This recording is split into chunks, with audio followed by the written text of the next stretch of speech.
Welcome to STV news. Sangareddy జిల్లా పటాన్చెరులో BRS నేతలు నిర్వహించిన ప్రెస్ మీట్లో కాళేశ్వరం ప్రాజెక్టుపై హైకోర్టు తీర్పును స్వాగతించారు. కాంగ్రెస్ పార్టీపై తీవ్ర విమర్శలు చేశారు. పటాన్చెరు ఐబీ గెస్ట్ హౌస్లో బీఆర్ఎస్ నేతలు ప్రెస్ మీట్ నిర్వహించారు. కాళేశ్వరం ప్రాజెక్టుపై హైకోర్టు ఇచ్చిన తీర్పు తమ పార్టీకి న్యాయం చేపట్టినట్టేనని పేర్కొన్నారు. కాంగ్రెస్ పార్టీ కాళేశ్వరం అంశంపై చేస్తున్న ఆరోపణలు పూర్తిగా అసత్యమని అన్నారు. ఈ సమావేశంలో బీఆర్ఎస్ పటాన్చెరు నియోజకవర్గ కన్వీనర్ ఆదర్శ్ రెడ్డి, మాజీ కార్పొరేటర్ మెట్టు కుమార్ యాదవ్, మాజీ జెడ్పీటీసీ గడిల శ్రీకాంత్ గౌడ్ పాల్గొన్నారు. కాళేశ్వరం ప్రాజెక్టుపై హైకోర్టు తీర్పు కాంగ్రెస్ కు చెంపపెట్టు లాంటిదని ఆదర్శ్ రెడ్డి అన్నారు. ఎన్నికలు వచ్చినప్పుడల్లా కాంగ్రెస్ అబద్ధపు ప్రచారం చేస్తుందని విమర్శించారు. 420 హామీలు, 6 గ్యారెంటీలు అంటూ అధికారంలోకి వచ్చిన కాంగ్రెస్ ఒక్క హామీని కూడా అమలు చేయలేదని ఆరోపించారు. సిపిసి గోస్ కమిటీపై హైకోర్టు అభ్యంతరం వ్యక్తం చేయడం కాంగ్రెస్ ప్రభుత్వానికి గట్టి ఎదురుదెబ్బ అన్నారు. రైతుల అభివృద్ధి కోసం నిర్మించిన ప్రాజెక్టుపై రాజకీయ కుట్రలు చేస్తున్నారని, రైతు బంధును కూడా కక్షతోనే నిలిపివేశారని విమర్శించారు. మేడిగడ్డ బ్యారేజ్లో 83 పిల్లర్లలో 2 మాత్రమే కుంగాయని అతిపెద్ద సాంకేతిక సమస్య కాదన్నారు. ప్రజలు అన్ని గమనిస్తున్నారని, రాబోయే ఎన్నికల్లో బీఆర్ఎస్ విజయం ఖాయమని ధీమా వ్యక్తం చేశారు. కాళేశ్వరం తీర్పుతో బీఆర్ఎస్ లో జోష్ పెరిగింది. ఎన్నికలపై దృష్టి సారించినట్లు చెప్పారు.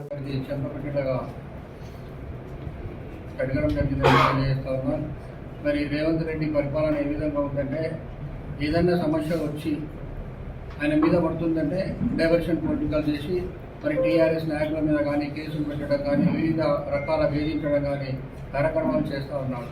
మరి రేవంత్ రెడ్డి ఆలోచన అంతా కూడా టీఆర్ఎస్ ముఖ్య నాయకులను ఇబ్బంది పెట్టాలనే ఆలోచన తప్ప ఈ రాష్ట్రాన్ని అభివృద్ధి పథకంలో తీసుకుపోదామనే ఉద్దేశం మాత్రం ఎక్కడ కూడా కనబడతలేదు.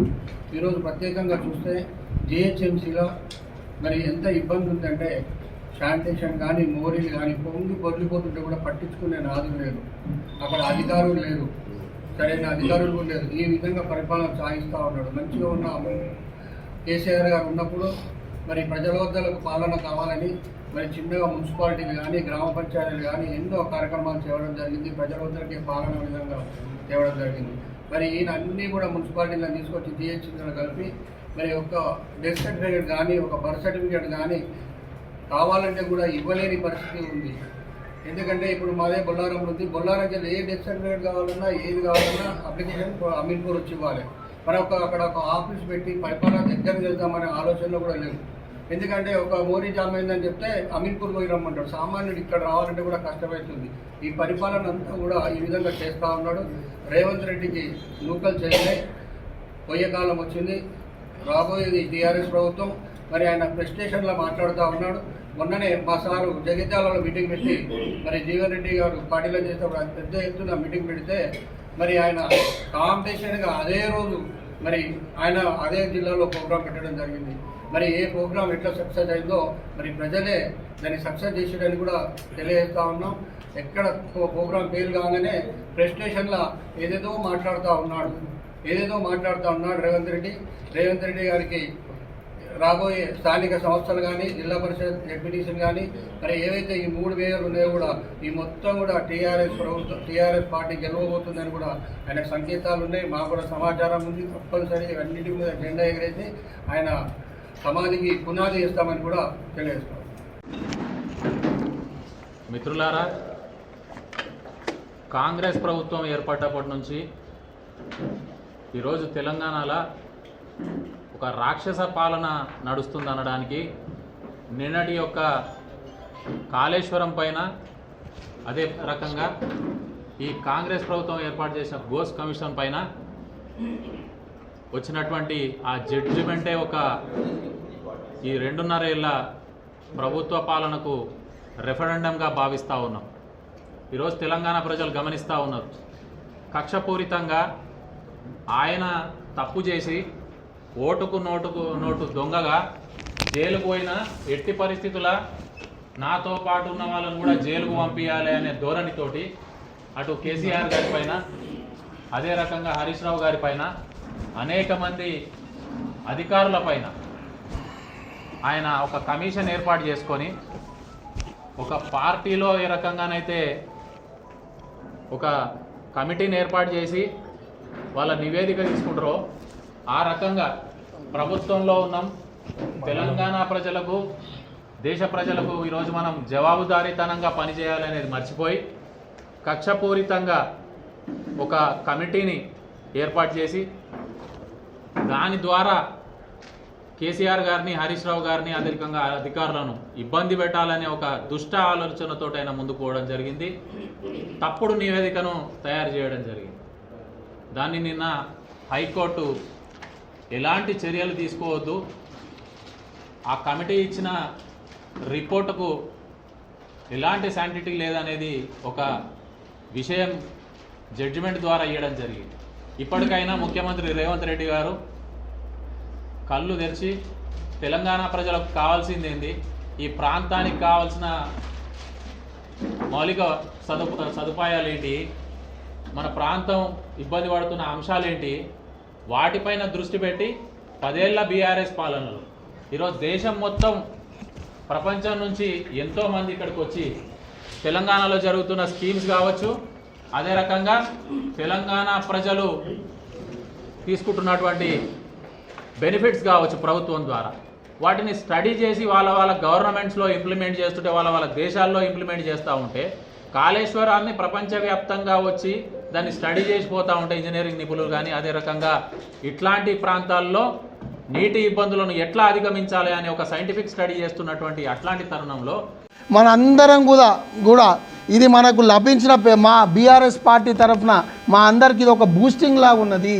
ఈ బూస్టింగ్ అంటే ఎందుకంటే మొన్న జగిత్యాలలో కేసీఆర్ గారు పెట్టిన సభ సక్సెస్, మరి దాని తర్వాత నిన్న మాకు ఇది హైకోర్టు నుంచి వచ్చిన ఏదైతే తీర్పు ఉందో అది కూడా మా అందరి బీఆర్ఎస్ పార్టీ శ్రేణులకు ఒక 1000 ఏనుగుల బలంలాగా మాకు ప్రజల్లోకి పొండి ప్రజల మధ్యలో ఉండండి. ఈ హైడ్రాలు లేకపోతే ఇట్లాంటి ప్రజా వ్యతిరేక పాలన ఏదైతే ప్రజాపాలన అని చెప్పి వచ్చిరో వీళ్ళని ఎక్కడిదక్కడ నిలదీయండి అని చెప్పి మాకు ఒక బూస్టింగ్ లాగా ఉంది అని చెప్పి మీకు తెలియజేసుకుంటూ, ఒకటి ఎవరికైనా కూడా ఒక ఆరోపణ చేసినప్పుడు క్రాస్ ఎగ్జామిన్ చేసే హక్కు ఉంటుంది. కానీ ఇక్కడ ఈ ఏదైతే మనకు పీసీ ఘోష్ కమిటీ ఉందో వాళ్ళు ఆ అవకాశం కూడా కేసీఆర్ గారికి, హరీష్ రావు గారికి ఇవ్వలేదు. అవుట్ రైట్ ఆ ఘోష్ కమిటీలో వీళ్ళు తప్పు చేసిర్రు, వీళ్ళు శిక్షించండి అని చెప్పి చెప్పింది. దాన్ని హైకోర్టు వారు తిరస్కరించిండ్రు. మీరందరూ కూడా గమనించాలి, నిపుణులు చెప్పినది కానీ అదే రకంగా నివేదిక ప్రకారం కూడా హైకోర్టు ఒకటే చెప్పింది, ఇట్లాంటి ఇనాపరేటివ్ నివేదికలు హైకోర్టు ఎట్టి పరిస్థితుల్లో యాక్సెప్ట్ చేయదు. ఇట్లాంటి కక్షపూరిత చర్యలు తీసుకునేది ఉంటే మీరు రాజకీయం చేసేది ఉంటే బయట చేయండి, కానీ మీరు ఒక వ్యక్తిని ఆరోపణ చేసే ముందు ఆ వ్యక్తి చెప్పేదంతా కూడా విని ఆ వ్యక్తిని పరిగణనలోకి తీసుకొని అసలు నిజమేంది అబద్ధమేంది, అప్పుడు చేసిన అధికారులు ఏ రకంగా పనిచేసిరో ఇవన్నీ కూడా మీరు పరిగణనలోకి తీసుకొని మీరు ఈ ఘోష్ కమిటీ అనేది చెప్పాలి తప్ప మీరు ప్రభుత్వం చెప్పిన పీసీసీ స్క్రిప్టుని ఇక్కడ చెప్తే పనిచేయదు, ఇది నడవదు అని నిర్బంధంగా మరి ఏ రకంగా అయితే హైకోర్టు నిన్న తీర్పిచ్చిందో దాన్ని పటాన్చెరు బీఆర్ఎస్ పార్టీ తరఫున మా నాయకులందరం కూడా హర్షిస్తున్నాం, సంతోషిస్తున్నాం.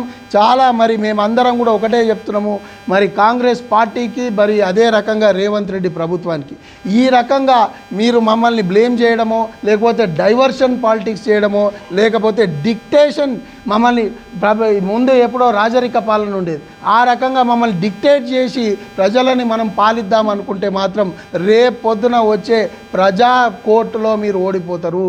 ఏ రకంగా అయితే హైకోర్టులో ఓడిపోయినామో రేపు పొద్దున ప్రజా కోర్టులో కూడా కాంగ్రెస్ పార్టీ మరి రేవంత్ రెడ్డి గారు ఓడిపోవడం ఖాయము. ఇప్పటికైనా ఇవన్నీ బంద్ చేసుకొని ప్రజలకు ఇచ్చిన 420 హామీలు మరి 6 గ్యారంటీల మీద దృష్టి పెట్టండి. రైతు బంధు వేయండి, రైతు బీమా చేయండి. రైతులకు వడ్లు కొనట్లేరు, వారికి మొక్కజొన్నలు కొనట్లేరు, మరి అవన్నీ కొనే విధంగా ముందుకు పోండి. ఆర్టీసీ కార్మికులు ఇప్పటికి 2 రోజుల నుంచి సమ్మె చేస్తున్నారు, ప్రజలు ఇబ్బందుల్లో ఉన్నారు. వీటన్నిటి మీద దృష్టి పెట్టి ముందుకు పోవాలి, ప్రజలతోటి మంచి పేరు తెచ్చుకునే విధంగా పనిచేయాలి తప్ప ఇదేదో డైవర్షన్ పాలిటిక్స్ కోసము ఇట్లాంటి మరి రాష్ట్రం అంతా కూడా గత 3 సంవత్సరాల నుంచి అది ఏ ఎలక్షన్ అయినా కానీ గ్రామ పంచాయతీ ఎలక్షన్ కావచ్చు, అది మున్సిపల్ ఎలక్షన్ కావచ్చు, లేకపోతే బై ఎలక్షన్ కావచ్చు, మన జనరల్ ఎలక్షన్లో కూడా అవినీతి, కాళేశ్వరం అంటే అవినీతి, కాళేశ్వరంలో 1,00,000 కోట్ల అవినీతి జరిగింది. పొద్దున్న లేస్తే అదొక ఎజెండాలాగా పెట్టుకొని అదేదో ఒక సామెత ఉంది, 100 సార్లు చెప్తే అబద్ధం కూడా నిజమవుతుందని.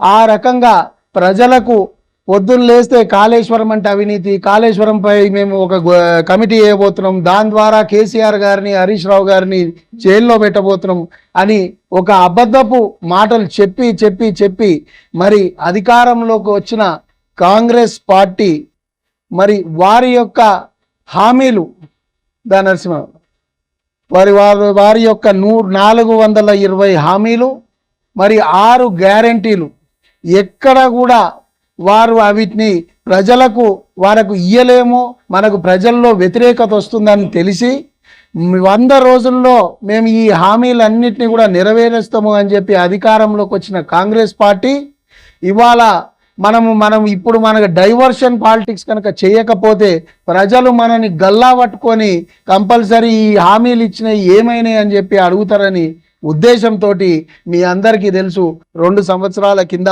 మరి పీసీ ఘోష్ కమిటీ అని కాళేశ్వరం మీద వేయడం జరిగింది.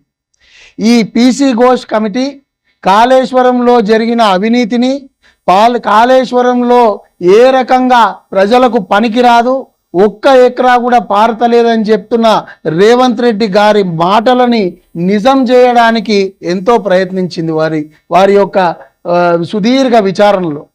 కానీ ఎంత విచారణ చేసినా ఏ రకమైన మా కేసీఆర్ గారు పెద్దలు మాజీ ముఖ్యమంత్రి వర్యులు మరి తెలంగాణ జాతిపితని ఆయన ఆరోగ్యం బాగలేదు అని చెప్పినా కూడా మీరు ఎంక్వైరీకి రావాల్సిందే అని చెప్పి వారిని ఇబ్బంది పెట్టి వారిని పిలిచినా, మా హరీష్ రావు గారు ఇప్పుడే మా అన్న చెప్పిండు కుమారన్న, వారు 3-4 రోజులు ఆ డ్యామ్ల కాడ ఉండి రాత్రింబగలు కష్టపడి ఆ డ్యామ్ పూర్తయితే తెలంగాణ రైతాంగం సంతోషిస్తుందన్న, వారందరికీ చేదోడు వాదోడుగా ఉంటుందన్న ఉద్దేశంతో మనకు కరువు అనేది రావద్దు, తెలంగాణ సస్యశ్యామలంగా ఉండాలని చెప్పి మా మాజీ మంత్రివర్యులు నీటిపారుదల శాఖ మాజీ మంత్రివర్యులు హరీష్ రావు గారు ఎంతైతే కష్టపడ్డారో ఆ కష్టాన్ని అంతా వృధా చేయాలన్న ఉద్దేశంతో వేసిన పీసీ కమిటీ ఘోష్ కమిటీని హైకోర్టు నిన్న తిరస్కరించింది.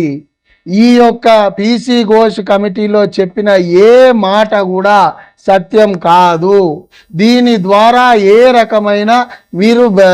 రకమైన యాక్షన్ తీసుకోవడానికి వీలు లేదు అని క్లియర్గా హైకోర్టు నిన్న ఒక క్లియర్ మెసేజ్ ప్రభుత్వానికి పంపించడం జరిగింది.